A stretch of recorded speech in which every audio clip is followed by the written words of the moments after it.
Alright, finally get to see the Nebraska Zephyr. Here we got 9911A, the last surviving E5 diesel locomotive. And this is the power for the Nebraska Zephyr train set, which there are 5 cars. Originally it was pulled by one of the streamlined Zephyr train set self-propelled cars. Of course, in bad maintenance, so it was later on changed to a regular diesel locomotive. And this one was built in 1940 by EMD.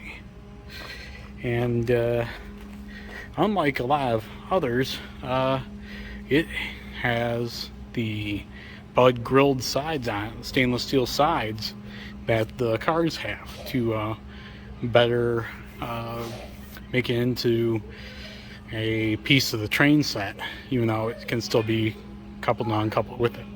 And over here we have Santa Fe 2903, one of 6 surviving 2900 classes. We saw 2926 in New Mexico. This is an older sister of that, but still 1944. It was originally at the Museum of Science and Industry in downtown Chicago before being moved out here.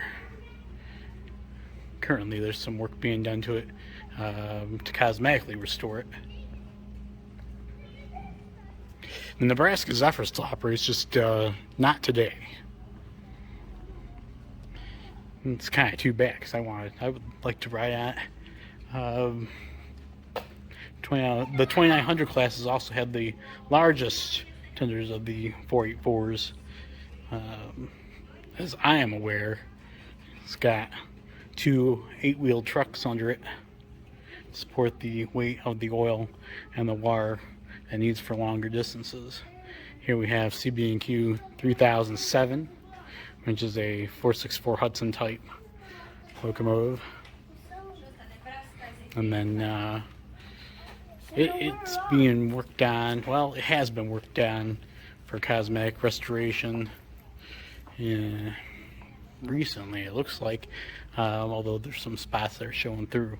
This one has been stored outside at different times, but they're cycling through different display locomotives for cosmetic restoration inside the steam locomotive shop, which like the diesel locomotive shop is also off limits. And here's why I came out here to see Grand Trunk Western 6323, sister of 6325, which pulled Eisenhower's Truman's campaign train through Michigan in the 1940s. This one has the distinction of being one of 2, along with 6319, for pulling sections of the final steam-powered regularly scheduled passenger train in the United States in March of 1960, between Detroit and Durand, Michigan. 6319 pulled the first section, 6323 here pulled the second section, which I believe was twice as long. The train that 6319 pulled was 11 cars, and 6323 pulled a 22-car train. Mostly of rail fans, the regular train was like between 6 and 10 cars long. And they had to add a second section pulled by this locomotive to fit all those extra people on there. Its tender has been mostly cosmetically restored, but the engine is still being worked on. As you can see, there's some pieces missing off of it. I got wires strung. The cab is boarded up, so they're still working on the part of this tender that's not done is this front portion here, in between the cab of the locomotive and where the coal bunker is. But it's coming along. They're doing a pretty nice job to it. They got the part of the fire pan removed, and they've removed the great portions, the fingers from inside, and the fire brick. They're doing some work in there. Not going to run, I don't think, but they sure are doing a lot of work to it. We got the CB&Q switcher here, 9255. It operates. What doesn't operate is 2050, the Norfolk and Western Y3A. two A82 articulated locomotive, a compound Mallet type here. The tender is in pretty good shape, but the locomotive itself needs some restoration work done to it. There's some rust holes on it here and there. Where they've removed the jacket, you can see that they have done some more work to it. I know they've updated on Facebook and on the page they've been working on it. They've got some paint up there on top, but still working out below, removing rust as they go. The wheels definitely need it. But that's what happens when they sit outside for a long time. We'll get a better look at the front. Here we had the Little Joe A03, so the South Shoreline electric. This was operating a few years ago. I'm not sure what the what's going on with it right now.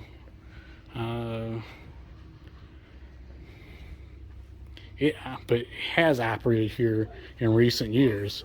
It runs off the 600 volt DC system that the electric line here operates on. It's a big locomotive, but so is 2050. There's the front end of it. Like I said, still ongoing work going with that. A lot of stuff has to be done at the bottom. They're working at the top. I'm guessing they're working at it from the top on down. The Milwaukee Road 265 is here. Its tender's been redone recently. The engine is still being worked on though. We got 4927, the GG1, Pennsylvania Railroad GG1 here at the museum. It does not operate. It'd have to be converted to 600 volts DC in order to do that. Like the Little Joe. That'd be interesting for this museum to have both a Little Joe and a GG1 operating here. But right now, I think a lot of the focus is on getting some of these pieces restored cosmetically. Like 265 here, they're still working on it, still getting some paint on it. Looks like they must be redoing the caps. They've redone the wheels. They're probably gonna shine up the rods again and paint over them like they have here on the other side. I think that's what they're working on now. I gotta do the front truck. Needs some work done to it. But other than that, there's a here. They didn't have one at the other end. Other than that, it looks pretty good from the front. So is 4963. Take a look at that in a minute. Here's DT&I number 16, 440 from 1915. Currently in pretty good shape as a display, although the tender could use some paint. But it's similar to that Atlantic that's in the Henry Ford right now with the boiler jacket. It's pretty much the same type. It's got the brass fittings in there too. You can kind of tell from inside the cab. So, here's another restoration, another E unit under restoration work. This one's a Milwaukee Road diesel. You can see there's still some Milwaukee Road paint on it, but it's rusting right through. This one was outside for a while before they could get it moved indoors where they had storage space. They need more barns out here is what they're calling for. And it's up to you to donate for their capital projects that they have out here. We got a big 250-ton steam crane up on blocks out here. Wonder if they're gonna fully restore that. Got other storage barns back here. There's 3 or 4 big ones back here that aren't open to the public, as well as still stuff sitting outside they're gonna build more barns for. Eventually they're going to, the plan is to build a roundhouse in this area here to put the big 130 foot turntable they got and store the steam engines, working steam engines and display locomotives out here where these tracks are currently. We got 4963 here, a 282. Just like 4960, that's at the Grand Canyon Railroad, except that one's been cosmetically modified when they restored it. This one's in pretty close to original configuration here. And like I said, on 265, they've been working on it. Actually, they have gotten this side pretty well cleaned up and ready to paint the rods on there, protect them for now. But you can see up top, it's already pretty much been done. 4963's tender could use a little bit of a polish up, but otherwise it's actually in pretty decent shape. There's some wood here that's rotted off. There was a big piece that's supposed to go in there, but of course it's all gone. Got number 99 here, 280 from the Louisiana Arkansas Railroad, 1919. 2050 again. Lots of work going on. Not right now, being open to the public as much as it is, but still stuff going on. Commonwealth Edison number 5, 060 switcher.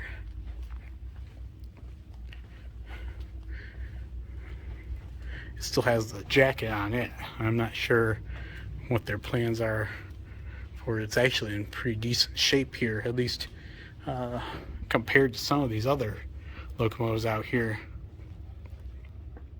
For instance, diesel number 6930, a DDA 40X Centennial, largest diesel locomotives ever made. They're actually dual diesel. There's two diesel locomotives, two diesel power plants inside of the locomotive.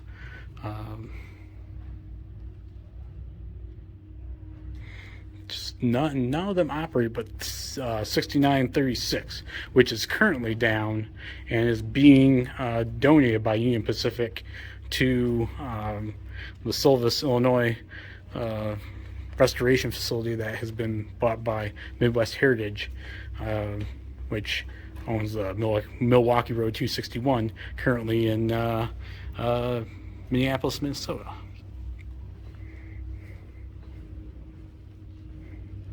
Sister to the 265 down there. Here, I want to point out that the Centennials have this control panel at the rear of the locomotive, allowing for an engineer to control the locomotive from this end when moving about a yard, or maintenance people for switching it around the shop, one bay to another. They don't need the control stand at the front of the locomotive. Might be easier to use in a confined space. Here's the number 201 Illinois Central 244T tank engine.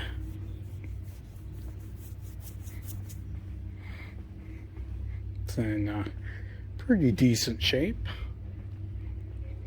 Not a lot of rust or rot on it. Here on the M-beam there's some.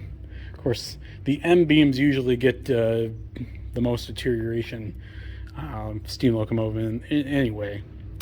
And here's United States Navy number 7, an 040T tank engine, currently torn mostly apart. Probably going to be a cosmetic restoration. It's another Vulcan tank engine, kind of like what the Gremlins have, pretty much the same exact design.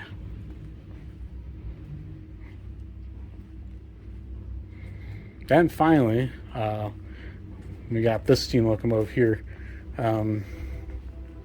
There's others that are outside, but this is Rock Island number 938, 462 Pacific type locomotive that has had some more cosmetic work done to it in recent times. The cab is currently boarded up, but well, the front isn't. That must be the portion they're working on right now. But otherwise, it's actually a pretty clean locomotive from what I've seen. Bunch of rust buckets that get set outside, and but this one, they pretty much got cleaned up and painted. Got a Rock Island transfer caboose here, and the Rock Island Jeep number 4506. which operates on occasion. Very nice, the paint job they put on this. There are some touch-up areas, some rust showing through. Probably when they do the next cycle through the shop, they'll take care of all that. But otherwise, this paint is pretty new, matching the original Rock Island Bankruptcy Blue, which is now the comeback blue as the new Rock Island Railroad has been formed down in Mississippi and further looks to expand their operations. So the Rock Island has been reborn. That's good to hear. That's it for this building, and we've made it through the majority of the open buildings and displays. So from IRM, Rails in Michigan, good to finally get down here and do a full video.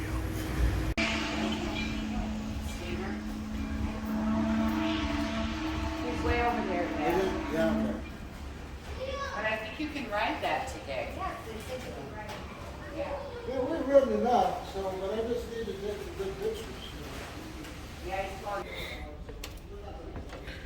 We're in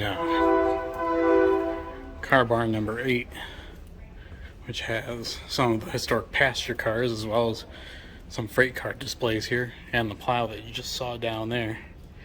This is the IC caboose that's been restored.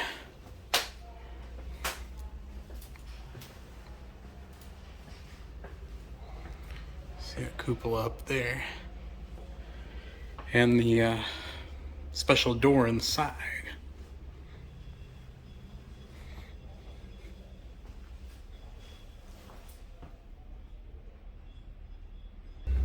The freight cars are pretty interesting. They got a couple of box cars and they have a stock car reefer down here. All filled with displays to look at. And when you're here, you can go all through them and read them all, like I have. And take your time going through here. That's why I'm here for 2 days. Just really helps to keep your pace and really make sense of everything that's on display here. We're gonna go through these passenger cars quickly in a moment. This is an automobile box car. It's got the doors on one end to help with the expedition of loading vehicles. Here we got a couple on display in here. Nice Studebaker. The end of this line is 060T number 7. A Baldwin product. Per public service company of was it New Orleans? No, Waukegan Generating Company.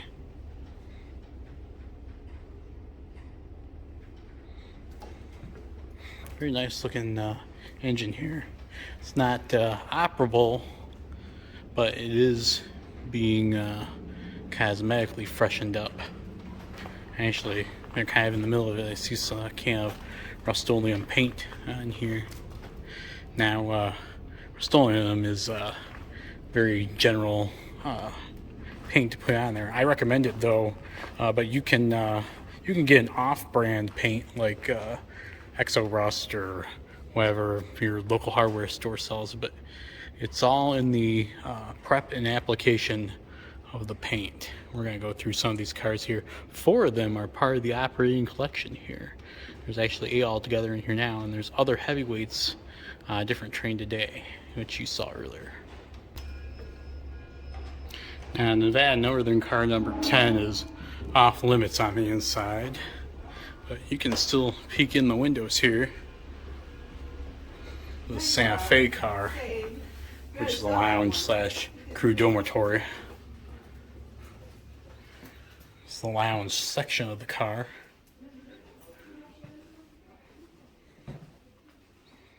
It's actually getting some donations today. This car is operable from what I've been told, but they don't use it on the train very often. There's still some restoration work that needs to take place before it will be placed into regular service out here, but you can see all the berth sections here. These are actually used for seating during the daytime for passengers, but the bunks and the beds were used for crew. So this is a dormitory. Here's one that's made up, both upper and lower berths somewhat made up. You got the water cooler here, and then the hallway here by the bathrooms and the refrigeration units, going into the dining car, former L&N dining car, number 2726 from 1930.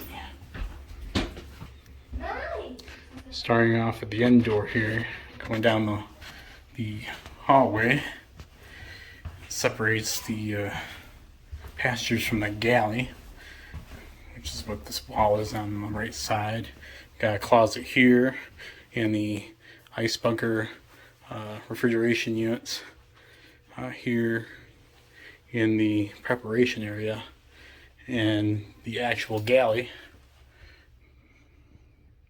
Pretty standard kitchen as it was back in the 1930s. So we come past the buffet area here and into the actual dining room.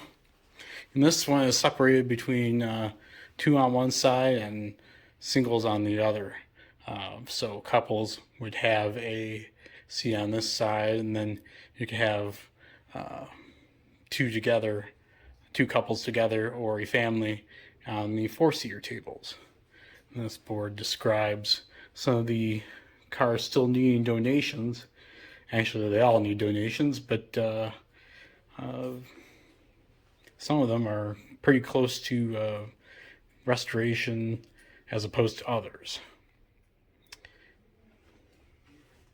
More information on the car itself. Heading in to the next car, which is a Combine on the Santa Fe. We're in the baggage section here. This is another operable car, as was the diner that we just went through. But these aren't used quite as often as some of the more coach types. This Combine is actually split between two passenger sections. This coach section here is probably the non-smoking section, as it has the women's bathroom in it.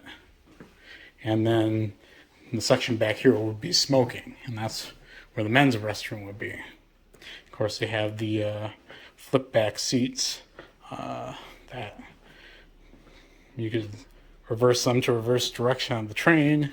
Just flip the seat like so, and it moves back to this position. Of course, they got it set up so there's actually that you can be talking to each other, instead of just facing each other's head.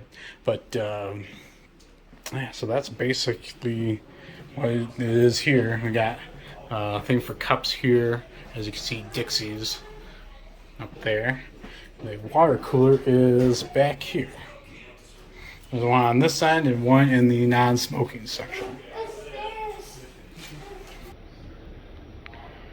On the other track here, we got two examples of the pieces of regular operating equipment here. A couple of Rock Island 100-seat commuter cars from the late 1920s. These are the heavyweight arched roof type cars that were used around the Chicago area, in Blue Island and Joliet, through up till the 1970s, when they were finally replaced by the existence of double-deck commuter cars that Pullman built for Rock Island, as well as, I believe, Bud. Yeah, Bud had double-deck cars for Rock Island as well. These ones, of course, survived for 50 years. We got 2602 here and 2555 down there. And they are part of the regular operating train, but today they're not operating, as the amount of trains outside is really keeps the numbers down on any one train. So there's no need for more than one 100 person car on here. You can better see the interior of this one. And you can see the reflection through the windows of me and the building itself in there, but you can see inside on the walls, upper portion of the ceiling, that you got the handles there for people to hold on to, and beyond them we have the vintage advertisements that would have been visible to the commuters riding these trains way back in the day, going almost 100 years now when these cars were built. And you can ride in them today still. Coming down this way, see the empty track here, which is where the other heavyweights that are on the other train today are operating. You saw them in the earlier portion. We got Boston, Maine Diner Coach, 1094 from 1906. The only survivor of the wooden cars that Boston, Maine had of this type. There are 6 of them. Pretty rare, being both a diner and a coach. See the dining section here and the coach section down here. It is in the process of restoration. Not sure if they'd ever use it on the regular train. Of course, we also have the business cars down here, which you saw earlier. This is the Lake City car that the Milwaukee Road used. Just like the number 10 that you saw, this is originally a wood car, but had steel sides added to it later on.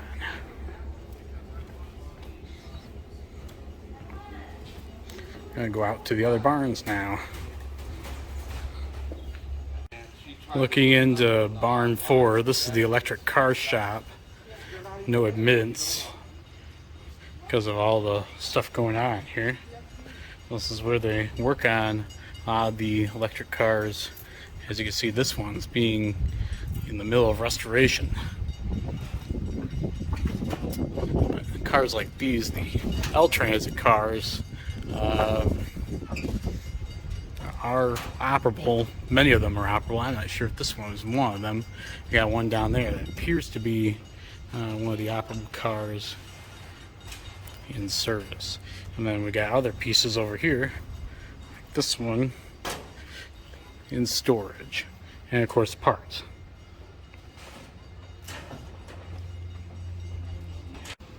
In barn 6 now, looking at various streetcars, electric interurbans, and electric locomotives of all different kinds. And here's a generator right here. Just another piece of the puzzle for electricity to be formed. We have a very nice parlor car here for the Fort Wayne and Wabash Valley. One of the few very ornate streetcars that are still around. And this one was actually found in pretty bad shape. And they've restored it to its original appearance as the Talisman. We got the Milwaukee Electric car behind us, number 1111. And as you might imagine, there's a lot of steeple cab electrics around here, like this one, number 14, or this Class B, number 1565, from the ITS, Illinois Terminal System, built in 1910. Illinois Terminal was one of the larger grade systems, pretty much built to the standard of steam railroads or heavy rail systems of the time. as opposed to the layer rail systems, which are known as just electric railways, mainly just for interurban service. But along with that, there are also some different commuter vehicles in here. We've seen buses, we've seen streetcars. These are some of the CTA elevated line cars. They are similar to the ones you see in a subway, because just like the underground trains, the elevated trains were all modernized in the 1970s. This one is was built by Boeing.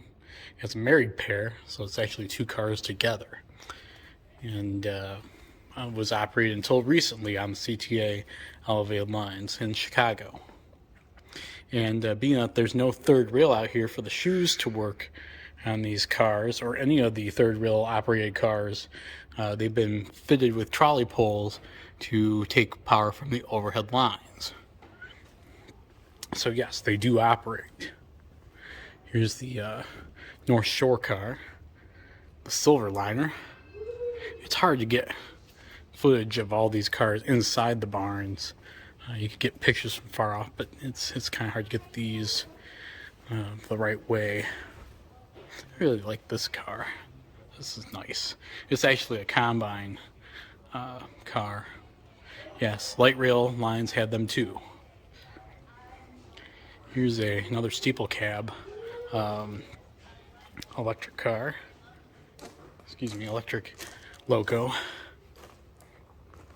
Going to differentiate between the self-powered cars and locos just by calling them as such. This one's 1920 L4, and he still has the Ready Kilowatt guy logo on there. There's a lot of them floating around. These were operating yesterday, these wooden elevated cars. Pressed into interurban service. These ones, this one here is the trailer car. It has no power pickup whatsoever. This car here is the power unit, as you can see by the shoes on here. Of course, now it has a trolley pole up there and on the other end to in order to operate it here at IRM. Very nice cars. I think this is 1907. This car down here is another elevated line car. There's the information on these ones. 1907, yep. Northwestern Elevated Railroad 24, 1898. Rapid transit motor car. So yes, to answer any questions one might be thinking, some elevated railways were interurbans as well, and did both. We see the Chicago, Aurora, and Elgin cars here as well as some parts there going on some of the cars here. This is an actual working barn. That is here. You see some of the copper lines here on the ground there. Probably going to be used for replacements. As you see, the lines run right through the barn, so the cars and locos can operate into the shed here. Some more spare parts there. Another steeple cab down here. We've got all these ones operate, unlike the ones in the other barn that we saw just earlier. This is the CCW Railway 300. Okay. Still in the same shed here. We got the number 4 Commonwealth Edison from 1911 steeple cab switcher. This is the only one with the articulated attached trucks still in existence in North America. So pretty rare unit as it is.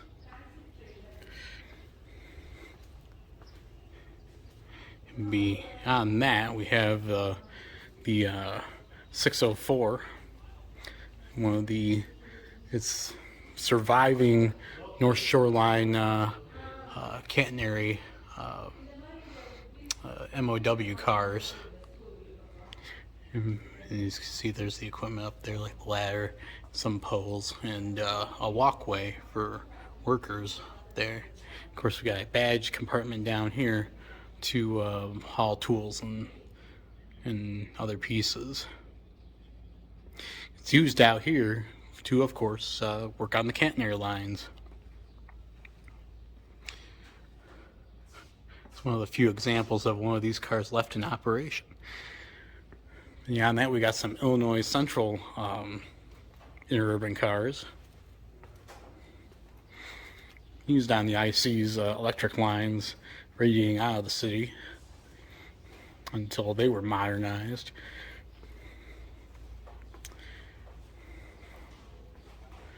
Here's another view of that 300.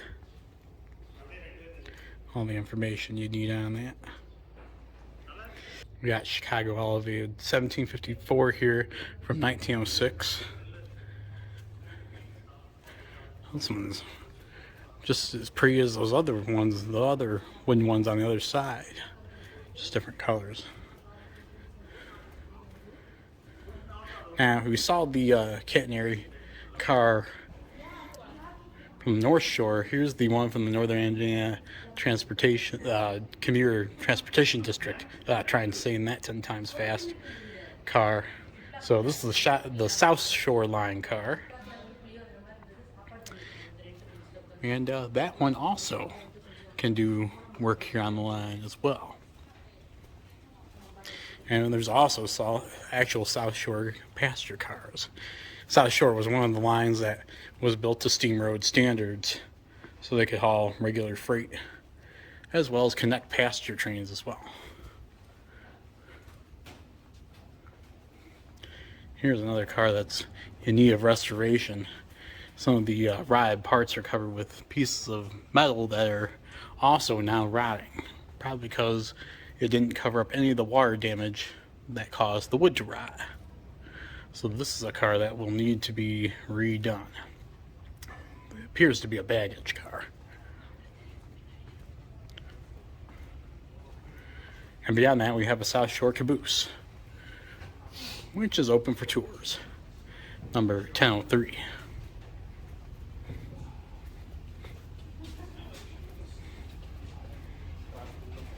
Let's see where else we can go.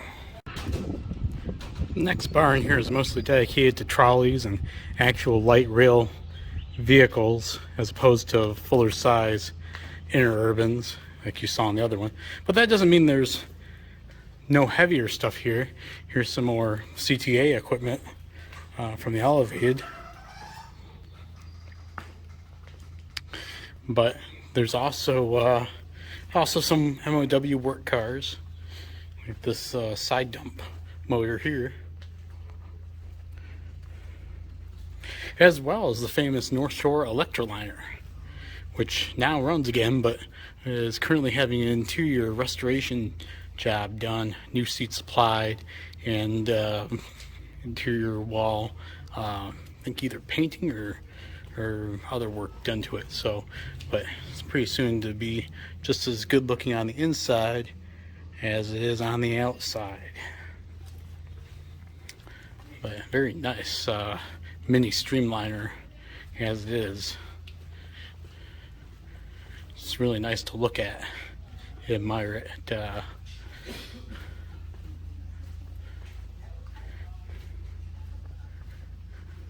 It's really state of the art for a heavier interurban car of the time.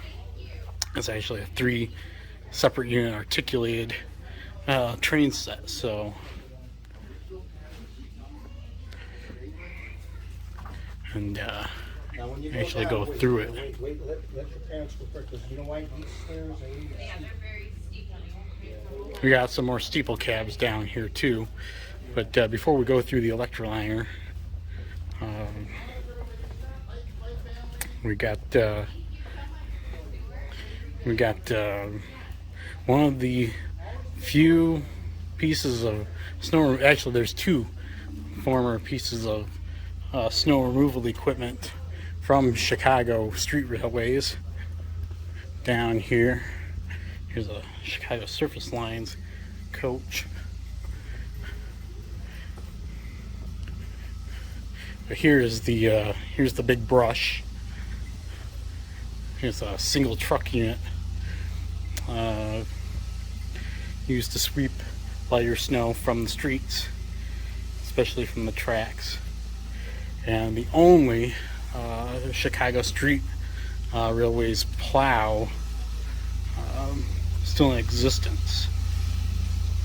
And of course, these were for heavier snows and clearing larger portions of the street. As you can see, it's got a side plow as well as the front plows on it. And this was used back when the street railways were in charge of actually clearing the street of snow, before heavier plows were more involved. These did most of the heavy work. There's also a Wickham diesel switcher in here. This is a diesel mechanical.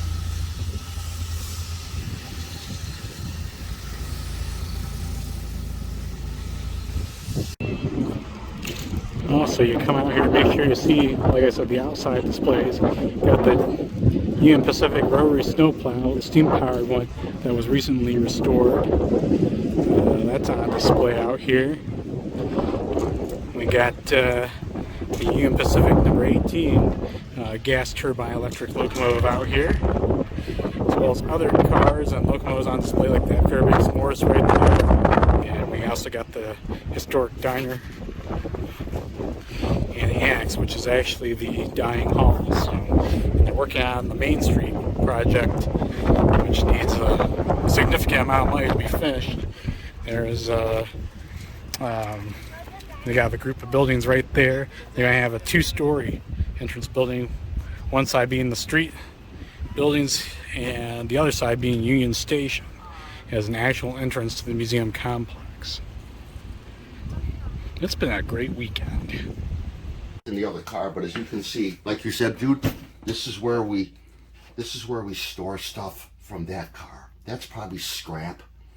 The restored seats are in that car from the smoker and tavern lounge, and these are just, those have all been replaced in the first car. So I mean, everything. We have them all. We have the shades already. We have the seals. So as we go along, we put the rubber seals in, and it looks really, it's nice. It's a labor of love. Yeah. So the seat material, you said, can you pull that? Seat Which material, one? This one. The seat material What'd you say that was was? made in England. Okay. They had the right machinery and loom and fabric. There's a place in the United States now that can make it for us. Really? We just found out. But back then, no. We still have some. It says made in England. So you said all this is original artwork up here then. That's the original artwork. Huh, it's amazing how it's still in good shape. Yeah, when the train came out of the factory in St. Louis, when they built two, every car had its own artwork. Every car had its own little color. Each car, the seats were coordinated with the color inside of the car. So 1950, they went to just gray because it was too expensive. The railroad didn't have the money. Yeah. The railroad always ran on shoestring budget. After the war, they didn't make any money. The freight operations made a profit. And coming back the other way, here's the diaphragms. Look at the diaphragm; it's still pretty silver. I mean, look at Yeah, that. that's still You know still. why? Because they never opened it to put the poles up. This We is got the Kevin. workshop area. This is Kevin here. Kevin. And you're Ed, you said? Ed? Thank you, Ed. Kevin, good to see you. You see all we take everything off, clean. So everything that's probably from that compartment and others, he cleans and strips. Clean, strip, polish, and replace. You know, we keep records. Everything, just pieces and parts. Wow. This is just bric-a-brac. Pieces of the train that need to be put in, air conditioning system. The blowers are in a box. But it's all here. Like I said, Amazing. like I mentioned, It's like it's a real train, right? It's like, Yeah. you know, just stuff like, you know, this has to be replaced. Little things are gonna be, Yeah, a just little bit at a a time. little bit of that, but you know what? We got the guys to do it. And this is the smoking section. This is it here. I'm in here. I'm in here sanding. Okay. Yeah, I see. So this is all gonna be So you repainted can then. see I did just an initial, I started. Yeah. What we're Wow. going to do is we're going to sand everything and then primer it. Okay. So it's gonna. Have you chosen a color yet, or is it gotta This be is it. like this? Just like this. Just like this in here. This is it. Okay. And then you said, The stripes, as you see the stripes, it's going to just follow through the train. okay. Yeah. And then you point out the motorman's area. That's gonna have the same thing done to it. Yeah, Okay. so how you see that car, the rest of the train, except the Tavern Lounge, is going to look like this. This. Tavern Lounge. Gonna remain will original. say, we'll refreshen the paint, but not the murals. Okay. Oh, well, very good. Thanks, John. You're welcome, buddy. Yeah.